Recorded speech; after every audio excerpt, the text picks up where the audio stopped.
Hi guys, কি খবৰ? মই কেইযোৰমান কাপোৰ অৰ্ডাৰ কৰিছিলোঁ, তাকে আপোনালোকক দেখাওঁ ব'লক। মোৰ মুখখন চাব নালাগে, মোৰ মুখখন একদম বেয়া হৈছে। মুখখন ইগন'ৰ কৰিব, কাপোৰকেইটালৈ মন কৰিব। কিমান ধুনীয়া আহিছে চাওক ব'লক। এটা এটাকৈ পাৰ্চেল খুলোঁ মই। এই দেখিছে প্ৰথম পাৰ্চেলটো, বা কি ধুনীয়া আহিছে। পইচা হিচাপে ভালে আহিছে কোৱালিটি। আপোনালোকক লাগিলে কমেণ্ট কৰিব লিংক বুলি, মই লিংকটো দি দিম, আপোনালোকে অৰ্ডাৰ কৰি ল'ব পাৰিব।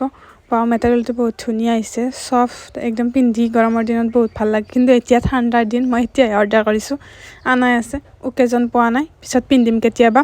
নেক্সট এইটো পাৰ্চেল, এইটোতো মোৰ বেছি ভাল লাগিছে। এইটো মই পিন্ধিছোঁ, মোৰ ইনষ্টাগ্ৰামত ফটো দিয়া আছে, আপোনালোকে চাই ল'ব পাৰিব। যদি আপোনালোকক লিংক লাগে কমেণ্ট কৰিব, মই এইটোৰো লিংক দি দিম, আপোনালোকে অৰ্ডাৰ কৰিব পাৰিব। ইয়াত দেখিছেনে কি ধুনীয়া এটা কোট আহিছে, মই অৱশ্যে পিন্ধিলোঁ আনি। এইটো ইয়াৰ লং পেণ্টটো এইটো ভাল লাগিছে ন? কমেণ্ট কৰি জনাব। Bye bye, Tata.